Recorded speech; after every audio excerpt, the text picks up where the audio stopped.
Elle n'avait aucune idée que cette journée, qui commençait par un triomphe apparent, se terminerait par sa chute la plus humiliante. Elle pensait contrôler chaque détail, chaque personne, chaque euro. Mais elle avait oublié une règle simple.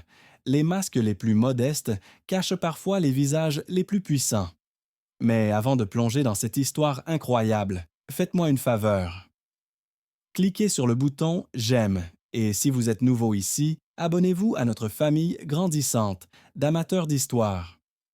Votre soutien nous permet de continuer à créer ce contenu pour vous. Dites-moi en commentaire de quelle ville vous regardez cette vidéo pour que je puisse vous envoyer un salut spécial dans ma prochaine histoire. J'adore voir jusqu'où nos histoires voyagent. Maintenant, retournons à Paris, dans un bureau où l'arrogance est sur le point de rencontrer son destin. L'air dans les bureaux de l'agence Orion Immobilier était électrique, vibrant d'une tension palpable que même les murs de verre semblaient absorber. Située au cœur de Paris, avec une vue imprenable sur la tour Eiffel, l'agence était le symbole du luxe et du succès. Mais ce matin-là, le succès n'était pas encore acquis. 20 employés, tous vêtus de costumes sombres et coûteux, se déplaçaient avec une précision nerveuse, comme des acteurs avant le lever du rideau. La raison de cette agitation était la visite imminente du représentant d'un homme dont personne ne connaissait le visage, mais dont tout le monde connaissait le nom. Monsieur Dubois, un milliardaire philanthrope aussi riche que mystérieux, qui cherchait à investir une somme colossale dans un projet immobilier caritatif. Pour Céline, la directrice de l'agence, ce n'était pas juste un contrat, c'était le couronnement de sa carrière, le joyau qui la placerait au sommet de l'immobilier parisien. Céline se tenait au centre de l'open space, un prédateur dans son territoire. Grande, blonde, vêtue d'un tailleur pantalon blanc qui devait coûter plus cher que la voiture d'un homme ordinaire, elle inspectait chaque détail avec un regard d'acier. Pas une feuille de papier ne devait dépasser, pas une tasse ne devait traîner. Son univers était un monde de perfection glaciale, et elle ne tolérait aucune imperfection. C'est alors que son regard s'est posé sur Antoine. Il était le nouvel homme de ménage, engagé il y a à peine 3 jours. La cinquantaine, le dos légèrement voûté par des années de travail difficile, il portait un uniforme bleu simple et des chaussures usées. Il se déplaçait en silence, presque invisible, poussant son chariot de nettoyage avec une lenteur qui exaspérait Céline. Pour elle, il n'était qu'un meuble, une nécessité désagréable dans son décor parfait. L'incident fut minuscule, presque comique dans sa banalité. Antoine, en voulant contourner une plante verte exotique, a légèrement heurté une petite table basse où trônait la tasse de café de Céline. Une seule, unique goutte de café noir s'est échappée et a atterri sur le sol en marbre blanc immaculé. Un silence de mort s'est abattu sur le bureau. Tous les regards se sont tournés vers la scène. Antoine s'est figé, son visage exprimant une profonde contrition. Céline a marché lentement vers lui, ses talons claquant sur le marbre comme un compte à rebours. Elle s'est arrêtée juste devant lui, le dominant de toute sa hauteur. « Non, mais vous êtes aveugle ou stupide? » Sa voix a claqué comme un fouet. « Regardez ce que vous avez fait. Vous savez combien coûte ce marbre. Votre salaire de toute une année ne suffirait même pas à le polir. » Antoine a ouvert la bouche pour s'excuser, mais Céline n'en avait pas fini. Elle voulait un public, elle voulait un exemple. « Je ne peux pas croire qu'on engage des gens comme vous, des incapables, des moins que rien. » Elle a attrapé une serviette en papier sur son bureau, l'a froissée en boule et la lui a jetée au visage. La serviette a rebondi sur sa joue avant de tomber à ses pieds. « Nettoyez ça. Et attendez. » Elle a sorti son smartphone, un dernier modèle brillant. D'un geste rapide, elle a ouvert Instagram et a commencé à filmer la scène en mode story. Voilà ce qui arrive quand on essaie de donner leur chance à des gens qui ne méritent rien, a-t-elle dit à son téléphone, avec un sourire méprisant. Elle a ajouté une légende. Quand tu dois gérer les incompétents dès le matin. #management, #vie de patronne. Puis, elle a rangé son téléphone et a ajouté, sa voix redevenue glaciale, « Le coût du nettoyage spécialisé pour cette tâche sera déduit de votre paie. Ça vous apprendra à faire attention quand vous êtes entouré de choses de valeur. » Humilié devant tout le monde, filmé et ridiculisé, Antoine n'a pas dit un mot. Il n'a pas protesté, il n'a pas levé les yeux. Une tristesse infinie a semblé traverser son regard pendant une fraction de seconde avant de disparaître. Il a simplement ramassé la serviette en papier, s'est agenouillé et a essuyé la minuscule tache de café avec une dignité silencieuse qui contrastait violemment avec la fureur théâtrale de Céline. Les autres employés ont détourné le regard, un mélange de pitié et de peur sur leur visage. Personne n'a osé intervenir. Personne n'a osé défier la reine de cet empire de verre et d'acier. Une fois la tâche effacée, Antoine s'est relevé, a repris son chariot et a continué son travail, disparaissant dans le couloir comme une ombre. Céline, satisfaite de sa démonstration de pouvoir, est retournée à son bureau, le sourire aux lèvres. Elle se sentait forte, invincible. Elle a vérifié son téléphone, regardant avec plaisir les premières vues et réactions à sa story. Elle était prête à recevoir le représentant de M. Dubois, prête à signer le contrat de sa vie. Elle était au sommet de son monde et rien ne pouvait l'atteindre. Mais ce qu'elle ignorait, c'est que l'homme qu'elle venait de traiter comme un déchet n'était pas seulement un homme de ménage. Ce qu'elle ne pouvait pas imaginer, c'est que dans la poche de ce vieil uniforme bleu, à côté d'un trousseau de clés, se trouvait un téléphone bien plus sophistiqué que le sien. Et que dans quelques heures, la vidéo la plus importante de la journée ne serait pas la sienne, mais celle enregistrée par les yeux calmes et calculateurs de l'homme qu'elle venait de briser. Un homme qui était venu tester les âmes et qui venait de trouver exactement ce qu'il cherchait. Le silence qui suivit le départ d'Antoine était lourd, presque aussi lourd que l'humiliation qui flottait encore dans l'air. Céline, cependant, ne ressentait rien de tout cela. Elle retourna à son bureau, le dos droit, un sourire triomphant sur les lèvres. Elle se sentait purifiée, comme si en écrasant cet homme insignifiant, elle avait éliminé une imperfection de son monde parfait. Sur son écran d'ordinateur, une notification de sa banque confirmait le virement d'un bonus substantiel, une récompense pour un contrat récemment conclu. Elle contempla les chiffres avec une satisfaction froide. L'argent était le seul langage qu'elle respectait, la seule mesure de la valeur d'une personne. Elle jeta un coup d'œil à son téléphone.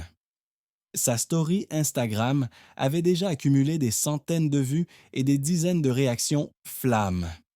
Ses contacts la voyaient comme une femme de pouvoir, une leader qui ne se laissait pas marcher sur les pieds.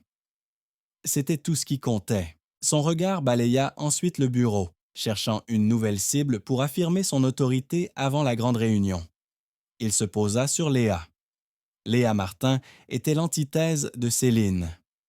Jeune, discrète, elle occupait un petit bureau dans un coin, presque caché derrière une pile de dossiers.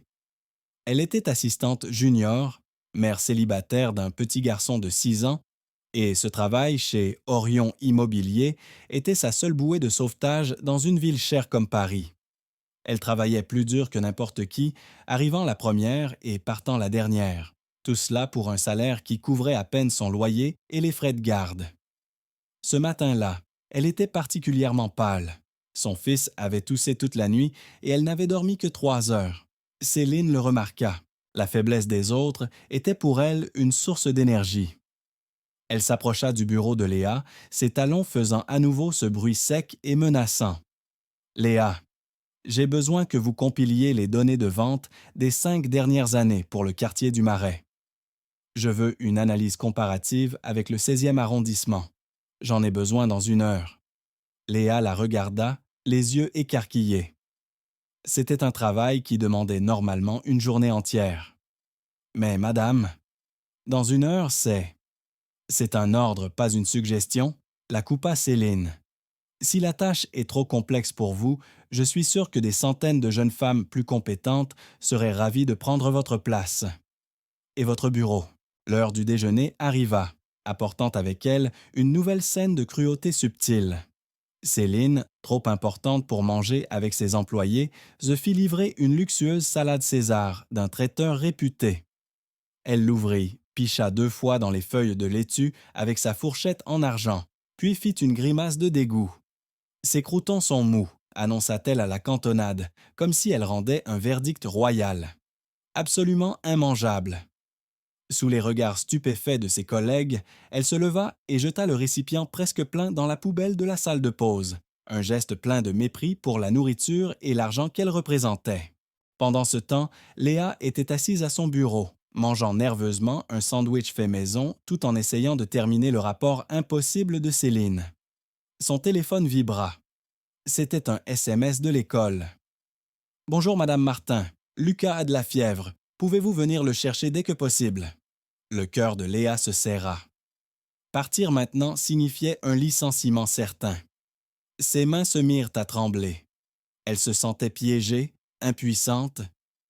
C'est à ce moment qu'Antoine entra dans la salle de pause pour vider les poubelles. Il se déplaçait toujours avec cette lenteur silencieuse, le regard baissé. Il s'arrêta devant la poubelle où trônait la salade abandonnée. Léa, qui était venue se chercher un verre d'eau, le vit. Elle le vit hésiter, regarder autour de lui. Puis, croyant que personne ne l'observait, il tendit la main et sortit doucement le récipient de la poubelle. Il l'ouvrit, regarda la nourriture presque intacte et une lueur de faim mêlée de résignation passa dans ses yeux. Léa sentit une vague de honte et de pitié la submerger. Ce n'était pas de la pitié pour lui, mais de la honte pour le monde qui permettait une telle chose. Sans réfléchir, elle s'approcha. « Monsieur, » dit-elle d'une voix si basse qu'elle était à peine audible. « S'il vous plaît, ne faites pas ça. » Antoine sursauta, surpris.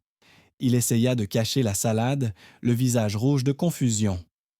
Mais Léa sortit de son sac le pain au chocolat qu'elle gardait pour son goûter. « Tenez, ce n'est pas grand-chose, mais c'est mieux que ça. » Antoine la regarda. Pour la première fois, son masque de servilité fatigué s'est fissuré. Ses yeux, qui semblaient à toujours vides, s'illuminèrent d'une lueur d'intelligence et de surprise. Il ne regardait pas le pain au chocolat, il la regardait elle, comme s'il la voyait vraiment. Il y eut un long silence. Puis, il prit la pâtisserie avec une délicatesse surprenante. « Merci, » dit-il, et sa voix était différente, plus profonde et plus douce qu'elle ne l'avait jamais entendue. « Vous avez un cœur en or, mademoiselle. » Il n'a rien dit de plus. Il a remis la salade dans la poubelle, a glissé le pain au chocolat dans la poche de son uniforme et a continué son travail. Léa est retournée à son bureau, le cœur battant. Cette brève interaction l'avait troublée. Il y avait quelque chose dans le regard de cet homme, une profondeur, une dignité qui ne correspondait pas à l'image du pauvre homme de ménage que Céline avait dépeinte. La journée de travail s'est finalement terminée.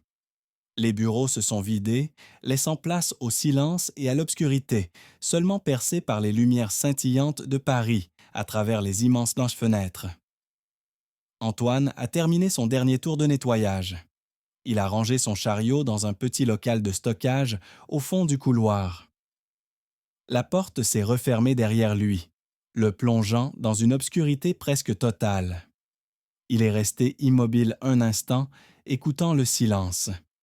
Puis, il a sorti son vieux sac à dos usé. Mais ce qu'il en a tiré n'était pas un vieux portefeuille ou un téléphone à clapet.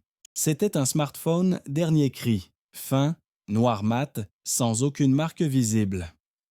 L'écran s'est allumé, non pas avec un fond d'écran ordinaire, mais avec une interface cryptée. D'un geste rapide, il a lancé un appel vidéo sécurisé. Le visage de son interlocuteur n'est pas apparu, seulement un logo discret. Antoine a porté le téléphone à son oreille et l'homme qui a parlé n'avait plus rien à voir avec le balayeur timide et voûté. Sa posture s'est redressée. Sa voix était claire, précise et chargée d'une autorité naturelle. « Monsieur Bernard, le rapport est prêt. » L'objectif principal, Céline Dubois, fait preuve d'un niveau d'arrogance et de cruauté qui dépasse nos pires estimations. Cependant, j'ai identifié un élément inattendu. Une employée junior. Non, Léa Martin. Elle pourrait être la clé? Nous continuons le protocole comme prévu. Il a raccroché et son regard s'est perdu un instant sur les lumières de la ville. Le jeu ne faisait que commencer et il venait de trouver sa reine. Après avoir terminé son appel, Antoine est resté un long moment dans l'obscurité du local de stockage, le silence du bureau vide pour seule compagnie. Les lumières de Paris scintillaient au loin, indifférentes aux drames humains qui se jouaient dans ces tours de verre. Il n'était plus l'homme de ménage effacé. Son dos était droit, son regard aiguisé. L'humiliation subie plus tôt dans la journée n'était plus une blessure, mais un outil. Chaque insulte, chaque geste de mépris de Céline était une donnée précieuse, une pièce du puzzle qu'il était venu assembler. Il avait vu la cruauté pure, mais il avait aussi vu autre chose, quelque chose de bien plus rare, un acte de bonté spontanée et désintéressé de la part de Léa. Le protocole était clair, il devait tester le leadership, la moralité, la capacité à gérer le pouvoir. Mais maintenant, une nouvelle variable était entrée dans l'équation. Le pain au chocolat, geste simple et anodin, avait peut-être changé le cours de millions d'euros et le destin de nombreuses personnes. Le lendemain matin, le drame personnel de Léa a atteint son paroxysme. Son fils, Lucas, s'est réveillé avec une fièvre brûlante et une toux qui lui déchirait la poitrine. Le médecin, consulté en urgence par téléphone, a été formel. Il fallait l'emmener à l'hôpital pour des examens. La panique a saisi Léa. Manquer le travail aujourd'hui, le jour de la grande réunion avec le représentant de M. Dubois, était impensable. Elle a appelé Céline, la voix tremblante, essayant d'expliquer la situation avec le plus de professionnalisme possible. La réponse de Céline a été un mur de glace. Un enfant malade. Léa, nous ne sommes pas une garderie. C'est le jour le plus important de l'année pour cette agence. Soit vous êtes à votre bureau dans 30 minutes, soit vous n'avez plus besoin de revenir. Jamais. La communication a été coupée avant même que Léa puisse répondre. Assise au bord du lit de son fils, les larmes coulant sur ses joues, elle se sentait prise dans un étau. D'un côté, son enfant qui avait besoin d'elle. De l'autre, le travail qui leur permettait de survivre. C'est Antoine qui a trouvé Léa en pleurs dans les toilettes de l'agence 1 heure plus tard. Elle avait réussi à déposer Lucas chez une voisine, le cœur brisé, et était venue au bureau, le visage ravagé par l'inquiétude et la culpabilité. Antoine était en train de changer le sac poubelle quand il l'a entendu sangloter. Il a frappé doucement à la porte. « Mademoiselle, tout va bien. » Léa est sortie, les yeux rouges, incapable de cacher sa détresse. Entre deux sanglots, elle lui a tout raconté. La maladie de son fils, l'ultimatum de Céline, son sentiment d'impuissance. Antoine l'a écouté sans l'interrompre, son visage habituellement impassible, empreint d'une profonde compassion. Quand elle a eu fini, il n'a pas offert de paroles de réconfort vide. Il a agi. « Restez ici un instant », a-t-il dit d'une voix calme et rassurante. Il est parti et est revenu 2 minutes plus tard. Dans sa main, il tenait une petite clé. C'est la clé du bureau de stockage au fond du couloir. Personne n'y va jamais. Allez-y, vous pourrez appeler l'hôpital et prendre des nouvelles de votre fils en toute tranquillité. Je ferai le guet. Léa l'a regardé, stupéfaite par cette offre inattendue. Mais, et si Céline vous voit? Ne vous inquiétez pas pour moi, a-t-il répondu avec un léger sourire. Je sais comment rester invisible. Pendant que Léa était au téléphone, la rage et l'arrogance de Céline atteignaient de nouveaux sommets. Le représentant de M. Dubois, un avocat au visage sévère nommé Maître Bernard, était arrivé. Céline l'a accueilli avec un flot de compliments et de sourires forcés, le guidant vers la grande salle de réunion. Elle se sentait invincible, persuadée que son charisme et sa présentation impeccable allaient sceller l'affaire. Pour impressionner encore plus l'avocat, elle a décidé de faire une nouvelle démonstration de son autorité. Elle a appelé Antoine dans la salle de réunion sous un prétexte futile. « Antoine, le sol ici, près de la fenêtre. Je vois une trace. Nettoyez-la immédiatement. Je veux que tout soit parfait pour Maître Bernard. » Devant l'avocat qui observait la scène sans ciller, elle a pointé une marque invisible sur le marbre. C'était une humiliation gratuite, un pur spectacle de pouvoir. Antoine s'est exécuté en silence. Mais cette fois, quelque chose était différent. En se penchant pour nettoyer le sol, il a posé son vieux téléphone portable sur la table, l'écran tourné vers le bas. Personne n'a remarqué que la caméra arrière était activée et enregistrait discrètement toute la conversation. Après le départ d'Antoine, Céline a commencé sa présentation. Elle parlait avec éloquence de profit, de rendement, de prestige. Mais Maître Bernard l'a interrompu. « Madame, Monsieur Dubois est moins intéressé par les profits que par l'éthique. Comment traitez-vous vos employés? Quelle est la culture de votre entreprise? » Céline a ri, un son cristallin et faux. « Mes employés m'adorent. Nous sommes une famille. Je suis exigeante, bien sûr, mais c'est pour leur bien. La preuve, nous n'avons presque jamais de démission. » C'était un mensonge éhonté. Et la caméra du téléphone d'Antoine, toujours en marche sur la table, enregistrait chaque mot. Pour appuyer ses dires, elle a ajouté « Tenez, même notre personnel de nettoyage est avec nous depuis des années. Ils sont loyaux car nous les traitons avec respect. » L'ironie était si épaisse qu'elle en était presque palpable. Maître Bernard a hoché la tête lentement, son visage impénétrable. Plus tard dans la journée, alors qu'il nettoyait le bureau de Céline, vide pour un instant, Antoine a remarqué quelque chose. Sur l'écran de l'ordinateur de Céline, laissé déverrouillé, une fenêtre de conversation WhatsApp était ouverte. C'était un échange avec le propriétaire de l'agence. Le dernier message de Céline était glaçant. « Ne t'inquiète pas, l'avocat a tout gobé.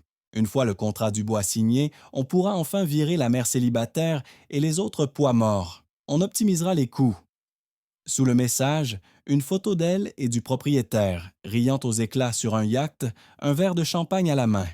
Sans hésiter, Antoine a sorti son propre smartphone, a pris une photo claire de l'écran, capturant la conversation et la photo compromettante. Il avait maintenant la preuve de sa cruauté, de ses mensonges et de ses intentions. Il avait son visage public, enregistré sur vidéo, et son visage privé, capturé sur une photo. En fin de journée, il a retrouvé Léa. Elle était un peu plus calme, son fils était stable, mais devait rester en observation. Il lui a rendu la clé du local. « Merci », a-t-elle murmuré, la gratitude se lisant dans ses yeux fatigués. « Je ne sais pas ce que j'aurais fait sans vous. » Antoine a simplement hoché la tête. Il voulait lui dire que tout allait bientôt changer, que justice allait être faite. Mais ce n'était pas encore le moment. Il est retourné à son local, a verrouillé la porte et s'est assis dans le noir. Il a sorti son téléphone et a regardé les preuves qu'il avait collectées. La vidéo de l'humiliation dans la salle de réunion, la photo de la conversation WhatsApp. Il a ensuite ouvert un dossier sécurisé nommé Orion et a ajouté ces nouveaux fichiers à une collection déjà existante de documents financiers, de témoignages d'anciens employés et de captures d'écran. Il avait tout. La cruauté, les mensonges, la fraude, le moment de la vérité approchait à grands pas. Le piège qu'il avait si patiemment tendu était sur le point de se refermer. Le lendemain matin, une atmosphère de triomphe artificiel régnait dans les bureaux d'Orion Immobilier. Céline était arrivée vêtue d'une robe rouge éclatante, la couleur de la victoire. Elle avait reçu un appel tard dans la soirée de Maître Bernard, l'avocat de M. Dubois. Il lui avait annoncé que sa présentation avait été très impressionnante et qu'une réunion finale était fixée pour le lendemain après-midi, afin de finaliser les détails du partenariat. Pour Céline, ces mots étaient une musique céleste. Elle avait gagné. Le contrat de plusieurs millions d'euros était pratiquement dans sa poche. Sa confiance, déjà immense, s'est transformée en une arrogance pure et sans limite. Elle se voyait déjà sur la couverture des magazines économiques, célébrée comme la nouvelle reine de l'immobilier parisien.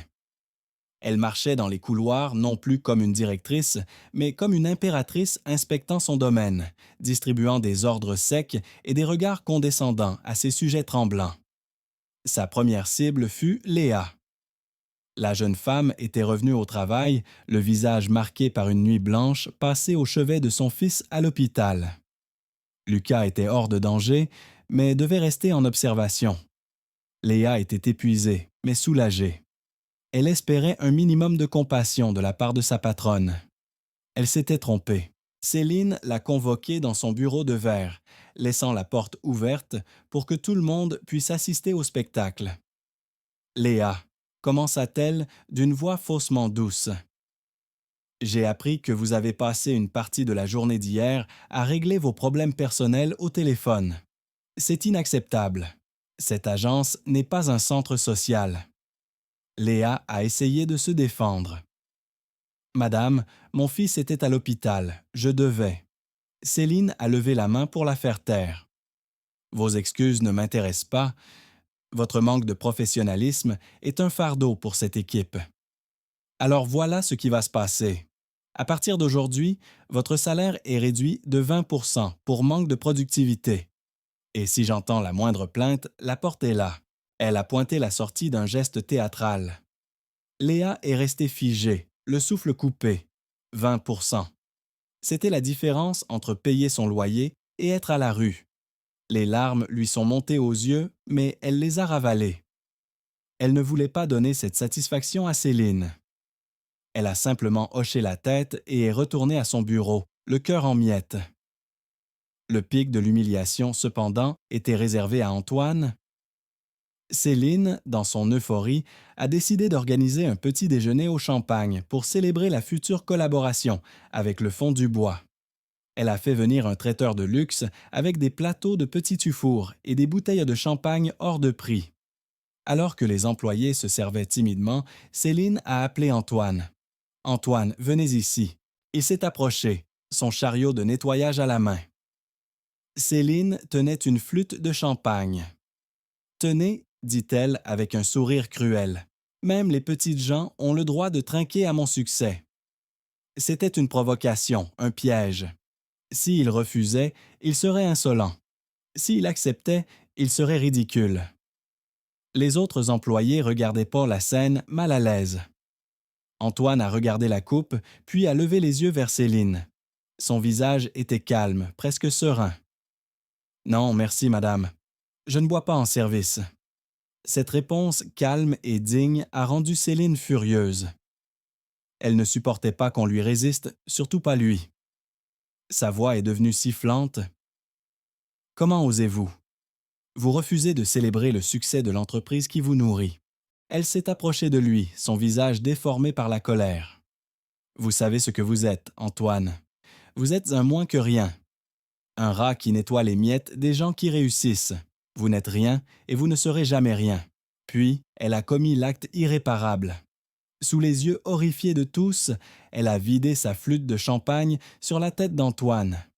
Le liquide froid et pétillant a coulé sur ses cheveux grisonnants, sur son visage, trempant le col de son uniforme. Un silence de mort est tombé sur la pièce. Antoine n'a pas bougé. Il est resté là, le champagne dégoulinant sur son front, les yeux fermés. Il ne semblait pas humilié. Il semblait patient. Comme s'il attendait que la tempête passe. À l'intérieur, cependant, chaque goutte de ce champagne était comme de l'acide sur une plaque photographique, gravant cette scène dans sa mémoire pour toujours. C'était la dernière pièce du puzzle, la preuve ultime dont il avait besoin. Ce que personne n'a vu, c'est que dans le coin de la pièce, près de la machine à café, Léa avait sorti son téléphone.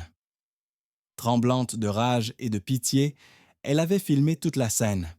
L'humiliation, les insultes, le champagne versé sur la tête d'un homme âgé. Elle avait tout enregistré. Quand Céline, satisfaite de son effet, a tourné les talons, Léa a rapidement arrêté l'enregistrement et a glissé son téléphone dans sa poche, le cœur battant à tout rompre. Elle ne savait pas encore pourquoi elle l'avait fait, c'était un réflexe, un besoin de garder une trace de cette injustice monstrueuse. Pendant ce temps, Antoine s'est excusé d'une voix basse pour le dérangement, a pris un chiffon sur son chariot et a commencé à s'essuyer le visage et les cheveux avec une lenteur méthodique. Il semblait brisé, vaincu, mais à l'intérieur, un calme glacial s'était installé. Le masque était sur le point de tomber. Il avait supporté le dernier affront. Le jeu était terminé. Plus tard, dans la solitude de son local de stockage, Antoine a sorti son smartphone. Il a reçu une notification. C'était un message de Léa sur une application sécurisée qu'il lui avait discrètement demandé d'installer la veille, juste au cas où. Le message contenait une seule pièce jointe, la vidéo de l'incident du champagne. Il l'a regardée une fois, le visage sans expression. Puis, il l'a téléversée dans son dossier Orion sur un serveur cloud crypté, à côté de toutes les autres preuves. Il a ensuite envoyé un court message à Maître Bernard. Phase finale initiée. Préparer la salle du conseil. Envoyer la convocation à tous les actionnaires d'Orion. Rendez-vous à 15 heures précises. La réponse a été instantanée. Bien reçu, tous les éléments sont en place. Antoine a ensuite ouvert sa galerie de photos. Il a fait défiler les images jusqu'à en trouver une. C'était une photo de lui, plus jeune, souriant, aux côtés d'une femme et de 2 enfants. Sa famille, perdue dans un accident tragique des années auparavant. C'est en leur mémoire qu'il avait créé le fonds Dubois, pour transformer sa douleur en espoir pour les autres. Il a regardé la photo un long moment, puis l'a éteinte. La douleur était toujours là, mais aujourd'hui, elle était devenue une force. Il a enlevé son uniforme de travail bleu, souillé de champagne. En dessous, il portait des vêtements simples, mais de bonne qualité. Il a sorti de son sac à dos une chemise blanche impeccable et une cravate en soie. Lentement, méthodiquement, il a commencé à se changer. L'homme de ménage voûté et fatigué disparaissait, laissant place à un homme droit au regard déterminé. Il n'était plus Antoine, le balayeur. Il était sur le point de redevenir Antoine Dubois, le juge, le jury et le bourreau de ceux qui abusaient de leur pouvoir. La réunion était dans moins d'1 heure. Céline se préparait à signer le contrat de sa vie. Elle ne savait pas qu'elle se préparait en réalité à assister à l'exécution publique de sa carrière. Le masque allait enfin tomber. Et Paris allait apprendre qui était vraiment le mystérieux Monsieur Dubois. 15 heures moins le quart. Dans le luxueux bureau de Céline, l'ambiance était à l'euphorie. Elle venait de terminer un appel avec le propriétaire de l'agence, lui décrivant avec des détails jubilatoires la scène du champagne. Ils avaient ri ensemble, se moquant de la tête de chien battu d'Antoine. « C'est la dernière fois qu'on voit sa sale tête », avait conclu Céline. Après la signature, je le vire sur le champ, et la mère célibataire suivra juste après. On va faire le grand ménage. Elle se repoudrait le nez, ajustant son rouge à lèvres carmin, une couleur de conquérante. Sur son bureau, le contrat préparé par ses avocats attendait, un document épais qui représentait des millions d'euros de commissions pour elle et l'agence. Elle se versa un verre d'eau, les mains parfaitement stables. Elle n'avait aucun doute, aucune appréhension. Pour elle, le monde était simple, les forts comme elle gagnait, et les faibles comme Antoine et Léa perdaient. C'était la loi de la nature, la loi du business. Elle était à quelques minutes de son plus grand triomphe. Pendant ce temps, à l'autre bout du bâtiment, dans le silence feutré de la grande salle du conseil d'administration, une autre scène se préparait. La salle, habituellement réservée aux réunions les plus importantes, était prête. Mais pas pour la signature d'un contrat. Maître Bernard, l'avocat au visage de pierre, supervisait les derniers préparatifs techniques. 2 techniciens discrets installaient des caméras miniatures, les dissimulant dans des plantes vertes et des faux livres sur les étagères. Un immense écran mural, habituellement utilisé pour les présentations PowerPoint, était connecté à un ordinateur portable sécurisé. Sur le bureau de cet ordinateur, plusieurs fichiers étaient ouverts portant des noms de code: vidéo champagne, MP4, audio bureau, WAV, screen WhatsApp, JPG. Tout était prêt. Les actionnaires principaux d'Orion Immobilier, convoqués pour une réunion d'urgence et de la plus haute importance, commençaient à arriver. Ils étaient nerveux, ne comprenant pas la raison de cette convocation soudaine. Maître Bernard les accueillait avec une courtoisie glaciale, les invitant à prendre place. Léa, de son côté, vivait les minutes les plus longues de sa vie. Après avoir envoyé la vidéo à Antoine, elle avait reçu un message crypté de sa part. 15 heures, salle du conseil. N'ayez pas peur, la justice arrive. Elle ne comprenait pas ce que cela signifiait, mais une étrange intuition lui disait de faire confiance à cet homme. Elle avait passé la dernière heure à copier discrètement sur une clé USB des fichiers sensibles auxquels elle avait accès. Des notes de frais falsifiées par Céline, des emails où elle dénigrait des clients, des plaintes d'anciens employés étouffées par la direction. Elle agissait par instinct, poussée par un besoin de justice pour elle, pour Antoine, pour tous ceux que Céline avait écrasés. À 14h55, elle se leva de son bureau, la clé USB serrée dans sa main moite. Elle se dirigea vers la salle du conseil, le cœur battant la chamade. Elle se sentait à la fois terrifiée et incroyablement vivante. Dans le local de stockage, Antoine finissait sa transformation. Il portait désormais un costume sombre, parfaitement coupé, d'une élégance discrète mais indéniable. La chemise blanche était impeccable, la cravate en soie nouée avec précision. Il n'avait plus rien de l'homme de ménage. Il se regarda dans un petit miroir fissuré accroché au mur. Le visage qui lui faisait face était celui d'un homme qui avait connu la douleur, mais qui l'avait transformé en force. Il n'y avait pas de haine dans ses yeux, seulement une détermination froide et tranquille. Il a sorti son smartphone et a envoyé un dernier message à un contact nommé le journaliste. Dossier complet transféré. Publication autorisée sur mon signal. Soyez prêts. Il a reçu une réponse immédiate. Nous sommes prêts. Le monde attend. Il a ensuite regardé une dernière fois la photo de sa famille. C'est pour vous, a-t-il murmuré, pour que plus personne n'ait à subir ce que nous avons subi. Il a rangé le téléphone, a pris une profonde inspiration et a ouvert la porte. Le moment était venu. À 15 heures précises, Céline entra dans la salle du conseil, son contrat à la main, un sourire radieux sur le visage. Elle s'attendait à y trouver Maître Bernard seul, prêt pour la signature.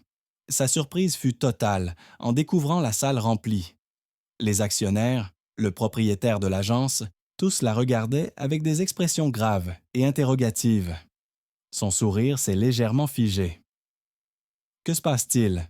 Je pensais que nous avions une réunion privée pour la signature. » Maître Bernard se leva. « Asseyez-vous, madame. La réunion concerne bien le contrat Dubois. Mais avant de signer quoi que ce soit, M. Dubois tenait à se présenter personnellement à vous tous. » Une vague de murmures parcourut la salle. « Monsieur Dubois. » En personne. C'était un événement sans précédent. Céline sentit une bouffée d'excitation et de vanité.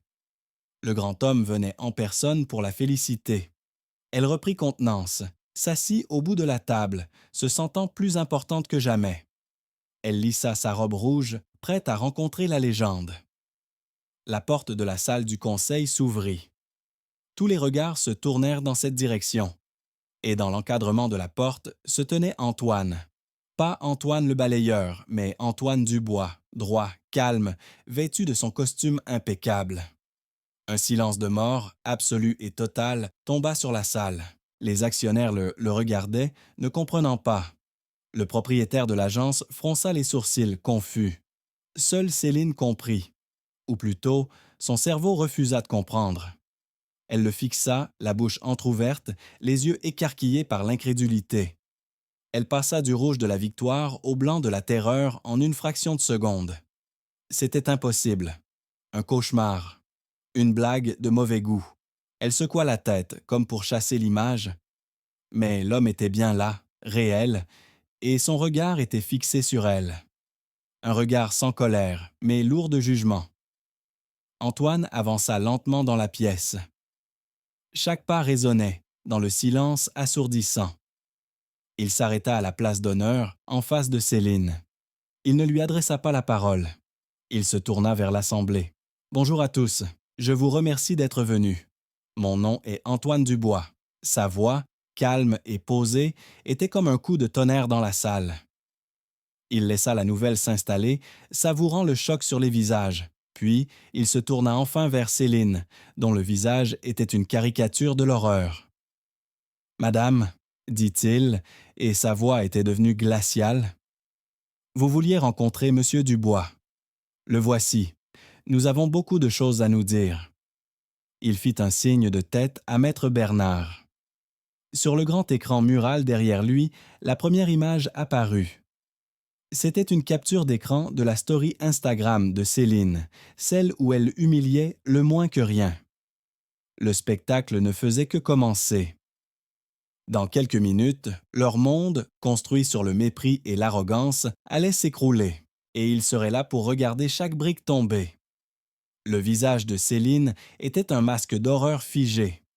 Le son dans la pièce semblait avoir été aspiré, remplacé par le bourdonnement assourdissant de son propre sang dans ses oreilles. Antoine Dubois, l'homme qu'elle avait humilié, sur qui elle avait versé du champagne, était le milliardaire qu'elle courtisait. L'absurdité de la situation était si monstrueuse, si totale, qu'une partie de son esprit refusait de l'accepter. Elle a laissé échapper un rire nerveux, un son strident et fragile. C'est une blague, une sorte de test ridicule. Antoine, arrêtez cette comédie immédiatement. Sa voix, habituellement si assurée, était au bord de la rupture. Antoine ne lui a pas répondu directement. Il a fait un signe de tête à Maître Bernard, et l'image de la story Instagram sur l'écran géant a été remplacée par une vidéo. La salle du conseil a été plongée dans un silence glacial, alors que la scène du champagne se déroulait sous leurs yeux. On voyait Céline, radieuse dans sa robe rouge, insulter Antoine avec une cruauté calculée. On l'entendait le traiter de moins que rien, de rat. Puis, le geste final, humiliant. Le champagne coulant sur la tête de l'homme silencieux. La vidéo, prise par Léa, était d'une clarté brutale. Personne dans la salle n'osait respirer. Les actionnaires regardaient Céline, leur visage passant de la confusion à un dégoût glacial. Ceci, mesdames et messieurs, a commencé Antoine d'une voix calme, mais qui portait dans toute la pièce, est un exemple de la culture d'entreprise et du respect que madame prétendait incarner hier. Il a fait une pause, laissant l'impact de ses mots s'installer. Pendant 3 semaines, j'ai eu le privilège de travailler incognito dans cette agence. Pas pour évaluer vos performances financières, qui sont, je dois l'admettre, excellentes, mais pour évaluer quelque chose de bien plus important, votre humanité. Le Fonds du Bois ne construit pas seulement des bâtiments. Nous construisons des communautés, et cela commence par la façon dont nous traitons les gens, tous les gens. Céline a bondi de sa chaise, le visage rouge de fureur et de panique. C'est un montage, c'est faux. Cet homme est un imposteur. Sécurité. Mais personne n'a bougé. Tous les yeux étaient rivés sur l'écran où une nouvelle preuve apparaissait. C'était la capture d'écran de la conversation WhatsApp entre Céline et le propriétaire de l'agence. Les mots s'affichaient en grand, accusateurs. Une fois le contrat Dubois signé, on pourra enfin virer la mère célibataire et les autres poids morts. Le propriétaire de l'agence, un homme corpulent assis à côté de Céline, est devenu livide. Il a essayé de s'enfoncer dans son fauteuil, de devenir invisible. Les actionnaires se sont tournés vers lui, leurs regards se durcissant. L'empire commençait à se fissurer de l'intérieur. La mère célibataire, a poursuivi Antoine, son regard se posant sur Léa qui se tenait près de la porte, et mademoiselle Léa Martin, une employée qui, malgré un fils malade et des menaces de licenciement, a fait preuve de plus de compassion et d'intégrité en une journée que vous, madame, en toute une carrière. Il a fait un signe à Léa. Tremblante mais déterminée, elle s'est avancée et a posé la clé USB sur la table devant Maître Bernard. Voici les preuves des notes de frais falsifiées, des plaintes étouffées et de la correspondance interne. Tout y est. La panique de Céline s'est transformée en désespoir. Elle a commencé à plaider, sa voix passant des aigus de la fureur aux sanglots de la supplication. « Monsieur Dubois, Antoine, s'il vous plaît, je ne savais pas. C'était une erreur, un moment de stress. Je peux tout arranger. Donnez-moi une seconde chance. » Mais Antoine était inflexible. Son visage était un masque de marbre. « Une seconde chance. C'est ce que vous avez offert à Léa quand son fils était malade. C'est ce que vous m'avez offert quand vous m'avez traité comme un déchet. » Il s'est approché d'elle, sa présence la dominant complètement. Vous ne voyez pas les gens, vous ne voyez que des outils, des obstacles ou des marchepieds. Vous avez construit votre succès sur l'humiliation et la peur.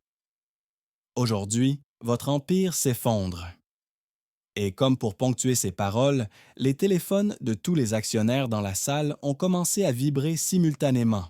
Maître Bernard venait de leur envoyer par email un lien vers le dossier cloud sécurisé contenant toutes les preuves, vidéos, audio, documents financiers, témoignages. Le piège numérique s'était refermé. Au même moment, à l'extérieur du monde clos de la salle du conseil, la tempête médiatique commençait. Le journaliste contacté par Antoine a publié son article, un exposé dévastateur intitulé Le milliardaire et le balayeur, la face cachée d'Orion Immobilier. L'article, accompagné de la vidéo du champagne et des captures d'écran, est devenu viral en quelques minutes. Sur les réseaux sociaux, le hashtag Justice pour Antoine a explosé. Des milliers de personnes partageaient l'histoire, exprimant leur dégoût pour Céline et leur admiration pour la patience et la stratégie d'Antoine Dubois. Les chaînes d'information en continu ont interrompu leur programme pour couvrir l'affaire. Des camions de télévision ont commencé à se masser devant le siège de l'agence. Le monde extérieur, que Céline avait toujours méprisé, était en train de la juger. Dans la salle, le chaos était total. Le propriétaire de l'agence tentait de se justifier, criant qu'il avait été manipulé par Céline. Les actionnaires, furieux de voir la réputation de leur investissement s'effondrer en direct, hurlaient des accusations. Céline, réalisant que tout était perdu, a tenté une dernière manœuvre désespérée. Elle s'est levée, a renversé sa chaise et a couru vers la sortie. Mais la porte était bloquée par 2 agents de sécurité discrets, qui étaient entrés sans que personne ne le remarque. Son évasion était impossible. Elle était piégée. Elle s'est effondrée sur le sol, en larmes, non pas des larmes de remords, mais des larmes de rage et d'auto-apitoiement. Son monde parfait, sa carrière, sa réputation, tout venait d'être anéanti en moins de 10 minutes par l'homme qu'elle considérait comme une poussière sous ses chaussures. Antoine a levé la main et un silence relatif est revenu. Le fonds Dubois retire immédiatement son offre d'investissement, a-t-il annoncé d'une voix claire et forte. De plus, nous engageons des poursuites judiciaires contre Madame Céline et la direction d'Orion Immobilier pour harcèlement, fraude et diffamation. Mes avocats estiment les dommages à plusieurs dizaines de millions d'euros. Un gémissement collectif a parcouru les rangs des actionnaires.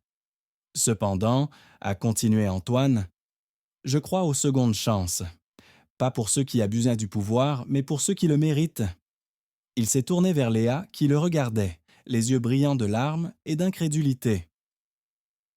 Le fonds Dubois est prêt à investir le double de la somme initialement prévue pour sauver cette agence et ses emplois, mais à une condition, qu'elle soit dirigée par une personne qui comprend la valeur de l'empathie et de l'intégrité.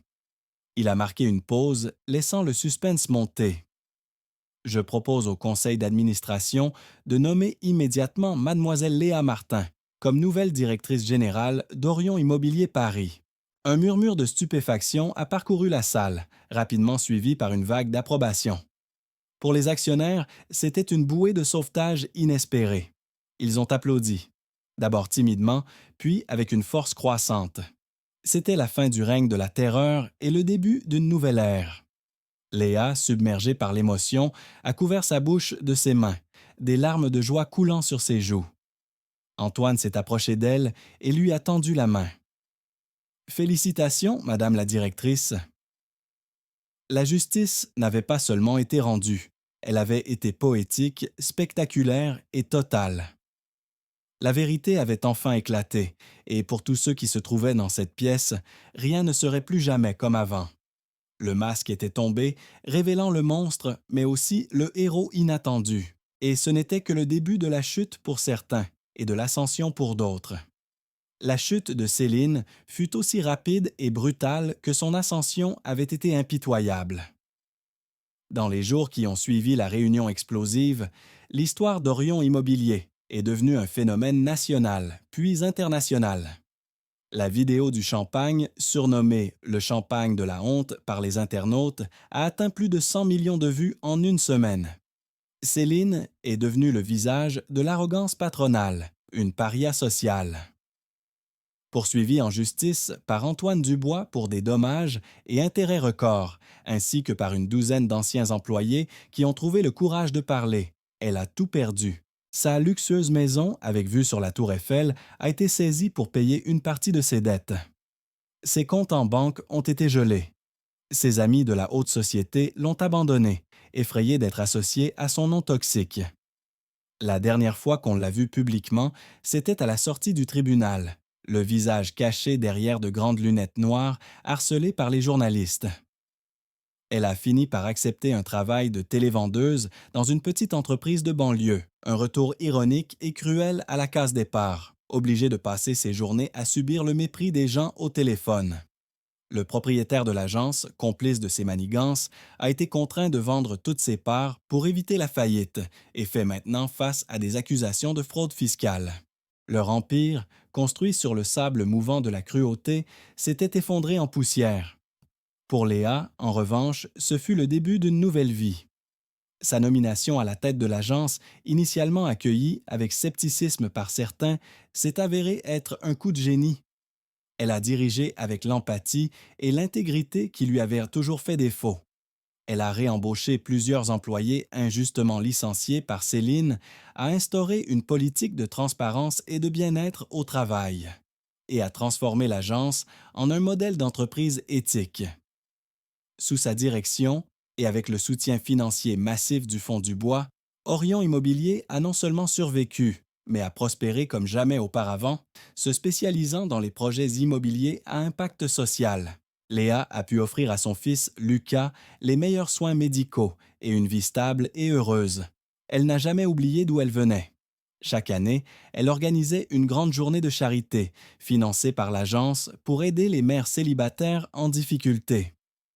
Elle était devenue tout ce que Céline prétendait être, une leader respectée, une femme de pouvoir, mais une femme avec un cœur. Antoine Dubois, quant à lui, est redevenu l'homme qu'il était, un philanthrope discret, mais immensément influent. Son histoire a inspiré des millions de personnes. Des universités prestigieuses l'ont invité à donner des conférences sur l'éthique en entreprise. Netflix a produit une mini-série à succès basée sur son infiltration intitulée Le milliardaire anonyme. Il a utilisé cette nouvelle notoriété non pas pour sa gloire personnelle, mais pour renforcer la mission de son fonds. Le Fonds Dubois a lancé un nouveau programme mondial, le test du pain au chocolat, visant à identifier et à financer des individus et des petites entreprises qui, comme Léa, font preuve d'une bonté et d'une intégrité exceptionnelles dans des situations difficiles. Il n'a jamais cherché la vengeance, seulement la justice. Parfois, tard le soir, il regardait par la fenêtre de son bureau les lumières de Paris, la ville qui lui avait tout pris et tout redonné, et il pensait à sa famille. Il savait qu'il serait fier. Sa douleur avait fleuri en un jardin d'espoir pour d'autres. 3 ans plus tard, le soleil brillait sur Paris, dans un parc magnifiquement entretenu, financé par une collaboration entre Orion Immobilier et le Fonds Dubois, une petite fête avait lieu. Léa, élégante et sereine, surveillait son fils Lucas, maintenant âgé de 9 ans, qui jouait au football avec d'autres enfants. À ses côtés se tenait Antoine, les cheveux un peu plus gris, mais le sourire facile. Ils étaient devenus des amis proches, liés par l'épreuve qu'ils avaient de traverser. Ils regardèrent les familles rire, les enfants courir, un tableau de bonheur simple et authentique. C'était la preuve vivante que le bien pouvait triompher du mal, que la lumière pouvait percer les ténèbres les plus profondes. Leur histoire était devenue une parabole moderne, un rappel que la valeur d'une personne ne se mesure pas à son costume ou à son compte en banque, mais à la façon dont elle traite ceux qui ne peuvent rien lui apporter. Cette histoire nous rappelle que la justice existe encore dans ce monde. Quelles leçons avez-vous tirées de ce récit? Partagez vos réflexions dans les commentaires ci-dessous. Nous adorons lire vos pensées et vos propres expériences. Et devinez quoi? Une autre histoire bouleversante arrive dans quelques jours, encore plus dramatique et inspirante que celle-ci. Alors, si ce n'est pas déjà fait, assurez-vous de vous abonner à cette chaîne et d'activer la cloche de notification pour être le premier à la découvrir dès sa mise en ligne. Mahua. Si cette histoire vous a ému, n'oubliez pas de cliquer sur le bouton J'aime. Cela nous aide énormément à faire découvrir ces récits de justice à d'autres personnes qui en ont besoin. Et surtout, partagez cette vidéo avec vos amis et votre famille, car on ne sait jamais qui a besoin d'entendre ce message d'espoir aujourd'hui. Parfois, une seule histoire peut changer la perspective de quelqu'un sur la vie. Merci infiniment d'avoir suivi ce voyage émotionnel avec nous. À très bientôt pour une nouvelle histoire.